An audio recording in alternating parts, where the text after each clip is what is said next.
Hello guys, एक बार फिर स्वागत है आप लोगों का हमारे यूट्यूब चैनल सीख होल्डर पर। आज हम आपको बताने वाले हैं बिजी पर किस तरह से किसी भी कंपनी का बैकअप बनाया जाता है या फिर किसी भी कंपनी को रिस्टोर किया जाता है। तो चलिए चलते हैं अपनी वीडियो की ओर। सबसे पहले हमने बिजी खोल लिया है। बिजी में आपको सबसे पहले ऑप्शन जो नज़र आता है कंपनी कंपनी में ही हमारे पास थर्ड ऑप्शन होता है बैकअप। बैकअप किस लिए बनाया जाता है ये भी मैं आपको बताता चलूँ। बैकअप हम इसलिए बनाते हैं किसी भी कंपनी को आप यदि किसी दूसरे कंप्यूटर में ट्रांसफ़र करना चाहते हैं या फिर आपका कंप्यूटर ख़राब हो रहा है और आपको डेटा चाहिए तो आप अपनी कंपनी का बैकअप बना सकते हैं। तो हमें क्या करना है, कंपनी में जाकर थर्ड ऑप्शन पर बैकअप पर एंटर करना है। अब यहाँ पर आपको क्या करना है, अपनी वो कंपनी चूज़ करनी है जिस भी कंपनी का आपको अपना डेटा लेना है या फिर दूसरे कंप्यूटर में ट्रांसफ़र करना है। तो हमने यहाँ पर एक कंपनी बना रखी है XYZ। यह है XYZ कंपनी, इसे हम खोल लेते हैं। जैसे ही हम यहाँ पर एंटर करते हैं तो यहाँ पर ये आपसे पूछता है कि आपको अपनी कंपनी का बैकअप का फ़ोल्डर या फाइल्स कहाँ रखनी है। तो इसके लिए मैंने एक फ़ोल्डर बना रखा है डेस्कटॉप पर। हम अपना पाथ चूज़ करेंगे यहाँ से। डेस्कटॉप पर हमने फ़ोल्डर बना रखा है XYZ, ठीक है। इस फ़ोल्डर में हमारी ये सारी कंपनी का पाथ चला जाएगा। अब जैसे ही आप एंटर करते हैं तो यहाँ पर आपसे ये 3 चीज़ें पूछ रहा है कि आपको ऑल फाइनेंशियल ईयर्स यानी कि तीनों जो फाइनेंशियल ईयर्स यहाँ नज़र आ रहे हैं 2021, 21, 22 और 22-23 सारे के सारा डेटा चाहिए या फिर किसी एक पर्टिकुलर फाइनेंशियल ईयर का। तो हम यहाँ पर सारे फाइनेंशियल ईयर्स का डेटा ले लेते हैं, ठीक है। तो यहाँ पर जैसे ही हम एंटर करते हैं तो यहाँ पर ही आपको एक बार कंफर्मेशन पूछेगा कि आपको आपका पाथ वगैरह और कंपनी वगैरह सही चूज़ की है या नहीं। तो स्टार्ट बैकअप पर क्लिक कर देते हैं और ये बैकअप स्टार्ट हो गया है। तो ये बैकअप आपका ऑलरेडी बन चुका है। आपको एक बार ये और पूछ रहा है कि बैकअप तो आपका सक्सेसफुल हो चुका है, क्या आप इस बैकअप की कॉपी और कहीं पर बनाना चाहते हैं? तो आप यस करके दूसरी जगह उसे भी ट्रांसफ़र कर सकते हैं। हम नहीं कर रहे हैं तो एंटर कर देंगे नो पर, ठीक है। अभी हम एक फ़ोल्डर को चेक कर लेते हैं कि आपका डेटा कहाँ सेव हुआ। ये XYZ फ़ोल्डर में हमने रखा था। ये आ गया आपकी कंपनी का डेटा, ठीक है।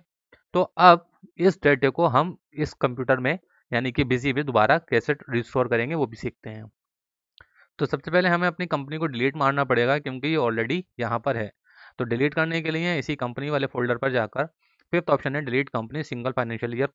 तो यहाँ पर चूज़ करेंगे हम अपनी कंपनी जो हमने जिसका हमने डेटा बनाया है अभी, XYZ।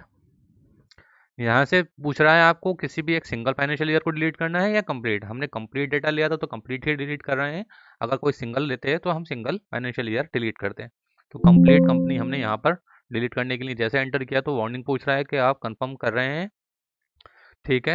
यस कर देते हैं और ये आपकी कंपनी यहाँ से डिलीट हो जाती है। एक बार हम ओपन कंपनी में जाकर चेक करते हैं कि कंपनी है या नहीं। XYZ कंपनी नहीं नज़र आ रही है। तो अभी हमें क्या करना है, इस कंपनी को दोबारा से इस बिजी में रिस्टोर करना है। तो यहीं पर बैकअप के जस्ट नीचे ऑप्शन नज़र आ रहा है रिस्टोर डाटा का। रिस्टोर डाटा पर एंटर करेंगे तो ये आपसे फिर से पूछ रहा है कि कहाँ पर आपका डेटा रखा हुआ है, किस कंपनी को आप रिस्टोर करना चाहते हैं। तो उस लोकेशन का एड्रेस दीजिए जहाँ पर हमने दे रखा था। ऑलरेडी नज़र भी आ रहा है लेकिन हम दोबारा यहाँ पर दिखा रहे हैं। इस फोल्डर में हमारा है डेटा। इस फोल्डर को चूज़ करेंगे, एंटर करेंगे और सिंपली ओके कर देंगे। ये आपका बैकअप जो लिया था वो रिस्टोर हो चुका है, ठीक है। एक बार चेक कर लेते हैं कंपनी वापस आई या नहीं। XYZ देखें, अभी जब कंपनी डिलीट कर दी थी तो यहाँ पर शो नहीं हो रहा था। हमने बैकअप बनाया था, बैकअप के बाद कंपनी डिलीट की, डिलीट करने के बाद दोबारा से रिस्टोर कर दिए। जो डेटा आपका हमने बैकअप बनाया वही रिस्टोर किया है, ठीक है। एक तो सिंपल तरीका ये था। एक तरीका और भी है इसका, वो ये है कि आपको अपना बिजी की डायरेक्टरी जहाँ पर बिजी का डेटा सेव होता है वो देख लीजिए कहाँ पर सेव हो रहा है। ये सब सिंपल ऊपर नज़र आता है डाटा डायरेक्टरी में, डी ड्राइव में, बिजी में, डेटा में। ये सारी कंपनीज का डेटा आपका इस जगह पर है। तो हमें यहाँ पर चेक कर लेना है अपनी कंपनी का कोड। कंपनी कोड है हमारा COMB0008। तो हम क्या करेंगे, सिंपली अपने माई कंप्यूटर में जाएंगे, डी में जाएंगे, डी में बिजी में जाएंगे और डेटा में जाकर कंपनी 08 ये नज़र आ गई आपको।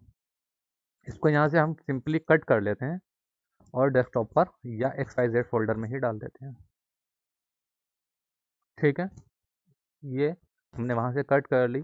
हम बिजी में एक बार और चेक करते हैं कि क्या हमारे पास कंपनी नज़र आ रही है या नहीं।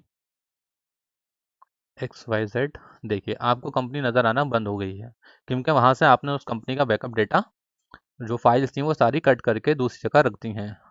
अब दोबारा से हमें डालना है तो क्या करेंगे, सिंपली XYZ से डेटे को कॉपी या कट करेंगे, माई कंप्यूटर में जाएंगे, जहां बिजी का डेटा सेव होता है वहां पर बिजी के फोल्डर में डेटा, और यहां लाकर इसे पेस्ट कर देंगे। सिंपली ये आ गया है। एक बार और चेक करते हैं, XYZ, ये देखिए नजर आ गई है। तो दो तरह से मैंने आपको बताया किस तरह से हम कंपनी का डेटा बैकअप बना सकते हैं और उसे रिस्टोर कर सकते हैं। दूसरा ज़्यादा इजी है, लेकिन उसके लिए शर्त यह है कि आपको कंपनी का कोड मालूम होना चाहिए। तो फ्रेंड्स, अगर आपको ये वीडियो पसंद आई तो प्लीज़ इसे शेयर कीजिएगा और हमारे चैनल को सब्सक्राइब करना बिल्कुल मत भूलिएगा। और इसी तरह की वीडियो प्राप्त करने के लिए आपको चैनल सब्सक्राइब करना ही पड़ेगा। Thank you.